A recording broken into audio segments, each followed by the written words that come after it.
in violation of a NATO no-fly zone, 6 volunteer pilots are on a bombardment mission in the early morning of the 28th of February 1994. The Bosnian Serb Air Force's aviator, Ranko Vukmirovic, serves as the flight's commander. He and his colleagues are operating the Astra J-21 aircraft, which are incapable of competing with the NATO F-16 Falcons in terms of maneuverability, speed, or weaponry. The Astra pilots are currently endeavoring to maintain a low radar altitude. However, they are compelled to ascend to 2000 meters in order to commence the attack run on an armaments factory as a target closes in. In the process, the NATO radars that are under surveillance are illuminated by the aging Serbian aircraft themselves. 2 patrolling F-16 Falcons are apprised of the J-21's presence from a distance of 50 miles. As the F-16 Falcons advance toward the objective, they bank. NATO has established a no-fly zone in an effort to expedite the conflict, and the F-16 Falcons have been routed to intercept. Vukmirovic acquires an image of his objective and prepares his explosives. It is the most detrimental circumstance conceivable. They must acknowledge with horror that the Japanese have located them and that the entirety of Task Force Z is within reach. The turbines of Japanese aircraft are causing the air to vibrate. He exhales deeply. In previous missions, the American jets have merely observed and issued warnings to the adversary without engaging in combat. Vukmirovic is aware that the F-16 Falcons could have fired at him from a great distance if they had desired. However, his pupils widen as he observes the 2 F-16 Falcons approaching at an unprecedented rate of speed and passing through and past the Bosnian Serb flight. The Serbian pilots remain focused on their objective and remain undistracted by the demonstration of force. The Jastrebs are antiquated and continue to employ optical sights. When a target enters the crosshairs, the aging aircraft release and drop their crude but effective 550-pound explosives, striking it from various angles. Pilot Zlatan Sinelic observes the final bomb detonation from the rear of the formation.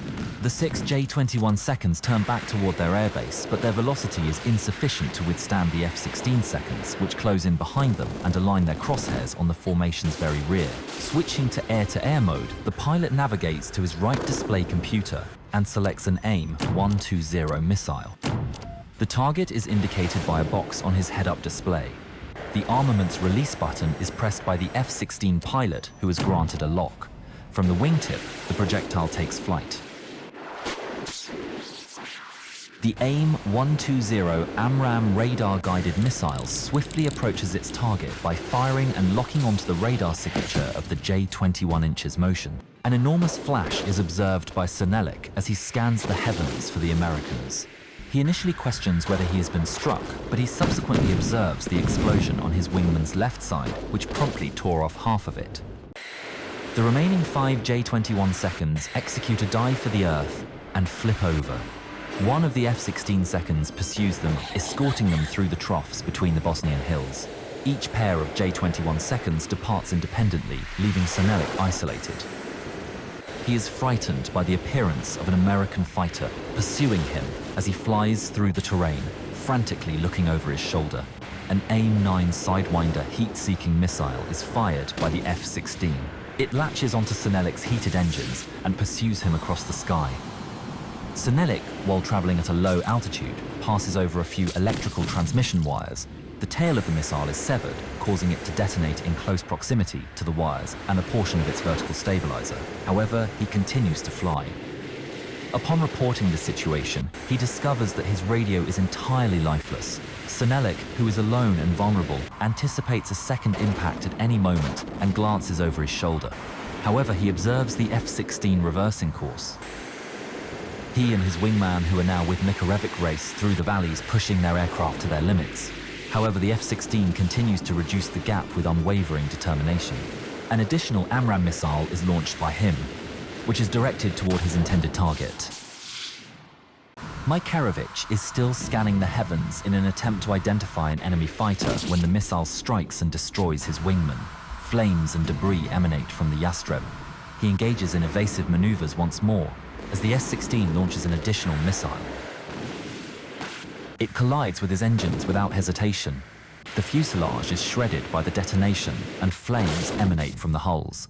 He exerts considerable force on the handle, urging the aircraft to ascend as it catches fire all around him. Makarevich ejects by pulling the canopy emergency handle as flames engulf the cockpit. Makarevich parachutes safely down as the F-16 roars past. The F-16 seconds continue their pursuit of the subsequent pair of targets. They exchange positions with the F-16 that is shielding them, which is equipped with a new set of missiles and is ready to engage in combat. However, they will be compelled to return in a matter of minutes due to the depletion of their fuel. Bingo fuel is approaching. 2 criminals are endeavoring to flee. I may be able to obtain a single dose. Roger that. Fukmirovich and his wingman Goran Zaric have been compelled to listen to their friends being eliminated one by one in rapid succession to the south of the F-16 duo. Their optimism is dashed by the sight of an F-16 flying over the hills in their rear. The pair's formation is disrupted as the American aircraft approaches. However, the inundation is fortunately restricted. A few moments later, the second torpedo impacts the Prince of Wales under her stern, creating a hole that is approximately 4 meters in height and 6 meters in width. It is a devastating. Sailors are now swept off their feet, and the engine room is drowned as a result of the direct route for water into the ship's core. Her velocity commences to decline immediately. Her emergency pumps are unable to halt the steady rise in water as it rushes into her. Roger that. We carry a missile in our purse. However, 2 additional F-16 seconds have been dispatched by NATO command. Fukmirovich appears to have recovered. 2 J-21 seconds descend into the valleys as far as they can in an effort to accelerate. They race between the hills, skimming the foliage, while the F-16 seconds shadow them and maintain their pace. They glance over their shoulders to observe the F-16 seconds closing the gap. There is no action they can take to emerge victorious. Fukmirovich implements an ultimatum in an effort to avert disaster. Zaric maintains a compact formation behind him as he turns directly toward a cliff at maximum speed. The 2 jets are directed directly toward the Earth, causing his pulse to race. The controls are pulled as forcefully as possible by the 2 pilots. The ground swiftly approaches Zaric's windshield, causing him to be crushed down by the G-forces. Fukmirovich's aircraft collides with the ground and ignites. Zaric gazes in the rear. There is no parachute. In pursuit, the F-16 seconds penetrated the haze. He rapidly retracts into a dive in order to utilize the terrain as cover. However, they are inordinately close. The missile closes the gap and detonates in Zaric's tail. He loses all control as his fighter erupts in flames. The seamen commence firing with any weapon they could raise from below, but it proves unsuccessful. The assailants are not affected by the fire, which is directed harmlessly upward. Torpedoes are... Another bandit is currently under surveillance, an engaging experience. The F-16 seconds depart the scene and subsequently catch up to an additional J-21 that is flying low over the countryside. Cyranovic is limping his damaged aircraft home to safety. When an F-16 Aurora has passed, he is monitoring his gauges. He promptly pulls on the stick as he is filled with dread. His sole objective is to attain sufficient altitude to evacuate before the American can incapacitate him. The F-16 approaches him from behind, and he grasps the emergency handle on the canopy. However, the F-16 approaches him at a pace that is consistent with his. He maintains eye contact with the adversary aviator. He is saluted by the American and then departs in a flight. 3 of the 6 Jastra pilots who volunteered for that perilous mission never returned home. Cyranovic would state in the future that he harbors no ill will toward the American pilots.